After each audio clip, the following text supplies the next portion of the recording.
मुंबई कसं पुढे राहील आणि जर त्या जिल्ह्यात शांततेत पुण्या जिल्ह्यातल्या भांडणी मराठ्यांना जातवर मराठ्यांना रस्त्यावरती शांततेत यायचं आहे.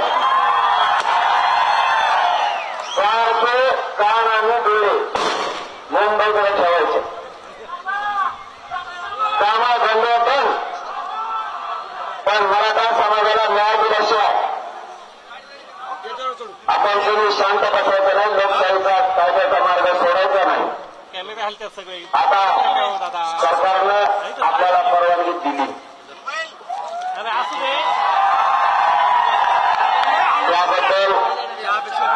त्याबद्दल आपण न्यायालयाचं आणि सरकारचं मनापासून समाजाच्या वतीनं कौतुक केलंय.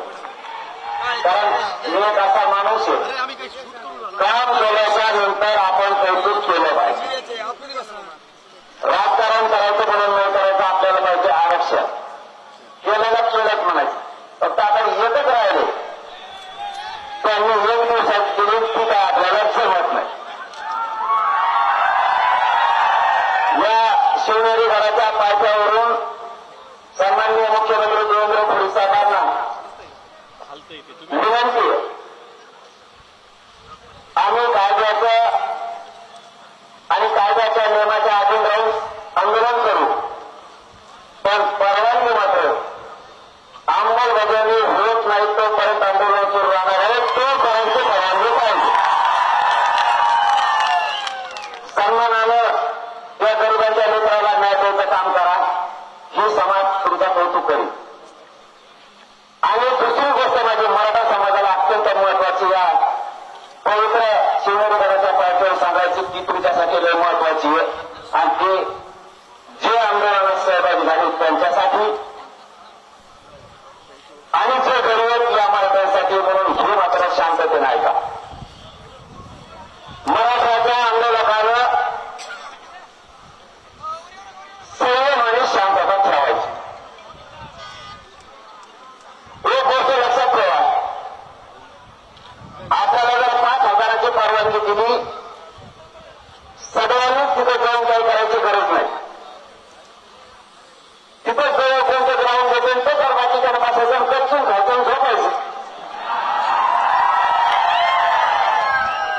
त्रास दिला तर ती जवळ जायचं, आमचं कसं यायचं, किती सोपं आहे.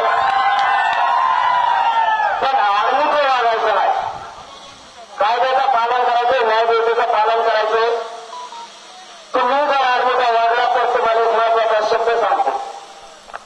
समाजानं आपल्याला घडून पाठवलं मुंबईला, त्याला असं आहे, हे लेकरं आपल्या समाजाला न्याय देतील, हे असा समाजाला आहे. जबाबदारी प्रत्येक आंदोलक मराठ्याच्या पोरांनी वापरा. तुमच्या थोड्या अनुभवपणामुळे आपला समाज संपता कामा नये. हातात तोंडाला आलेला घास, जवळ आलेला विजय घालू नका. तुम्हाला हात जोडून विनंती माझी. म्हणले ना 5,000 आझाद बसा, 4,000 बसू काय त्याला, आणि बाकीचे दुसऱ्या ग्राउंडवर बसू. ते 5,000 गेले तर दुसऱ्या 5,000 बसू. किती सोपं आहे. पण सगळे तर म्हणले नाही मला आझाद मारले जाऊ, काय करतो आझाद मारले. भावना समजून घ्या आणि संयम समजून घ्या. या संयमामुळे 70 वर्षात न मिळणार आरक्षण 3 करोड मराठ्यांना आरक्षण दिलं आपण आत्तापर्यंत. तुमच्याकडे मला काही अपेक्षा नाही. तुम्ही फक्त शांत आणि संयम ठेवा. पोलीस जर म्हणले फक्त 5,000चा बाकीची बाबाचा कधीच बसायचं मांडी झाली. तुम्हाला काय करायचं, मी हल्ला का, मग तुम्ही शंका द्या. तुम्हीच गेले आणि तिकडे समुद्रातून तुम्ही गावाकडे गेले, मग नाही तर आपले कोणी ना कोणी मांडी घालून बसले ना, इतकं चापावले गोष्टी ठेवायचे. आता आर्मीचा धंदा बस, आपल्याला कोणी उठशित, आपण इथं राहायचे धावण्याची तेव्हा काय ना. मग काय आता ही ग्रामीण भाषा हे लगेच म्हणजे घडे लावली. आता काय करावं ना, आता भाषा आहे खरं पाहिजे, तिला काय करावं. आता मी काय ये शिस्त मध्ये नाही,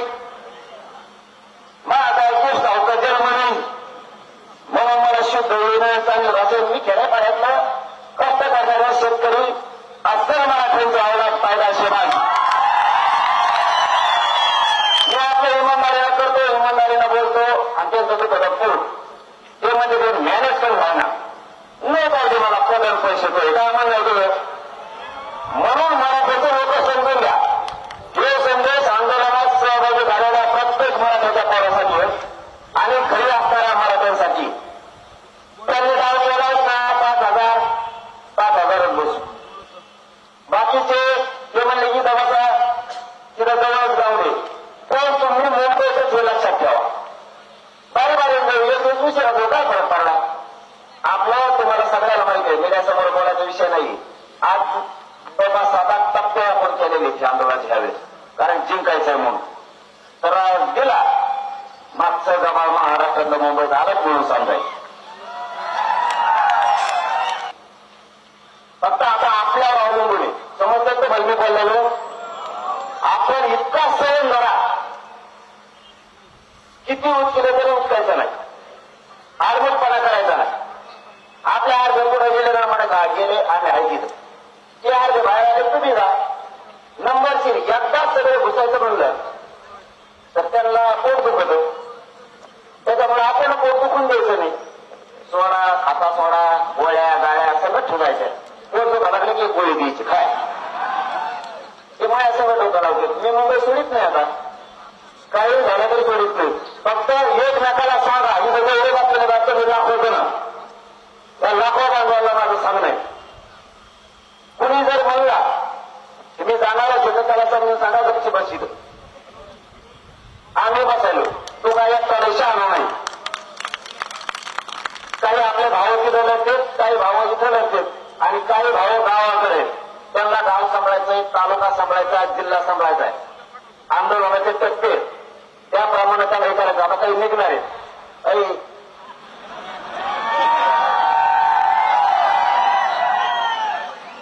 लांबजान फक्त पुरवठा दिसून नाही. मला वाटलं एवढं चालू का करून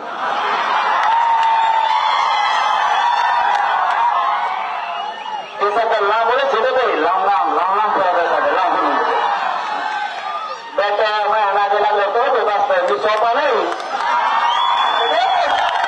मला सगळे वेळ समजू दे. मला अख्खे बाकीचे सगळे म्हणजे हे विचार आहे. फक्त जेवढ्या कोणाचाच नाही आपण काय रासायनिक. त्यामुळे तुम्ही फक्त संयम धरा, शांततेत मुंबईत यायचं. 5,000 तर 5,000, 2,000 तर 2,000 बसणं गरजेचं आहे, न्याय देणं गरजेचं आहे, कायद्याचं पालन करणं गरजेचं आहे, लोकशाहीचं पालन करणं गरजेचं आहे, मुंबईला सहकार्य करणं गरजेचं आहे. कारण देव देवता आपला आहे, त्यांचा नाही. ते फक्त निवडून तरच देवाची पूजा करतात. आपण 3-4 टायमाला पाय पडतो, सकाळी संध्याकाळी, आणि ते आपल्याला हिंदू शिकू देत. म्हणजे गोटे घालायला आपण आणि आमदारांमध्ये होते 3 आणि आम्हाला शिकू देत देव. आणि त्यांचा 1.5 दिवसाचा आहे, आपला 11 दिवसाचा आहे. पराजित घेते निघाला गिरजा चौकात.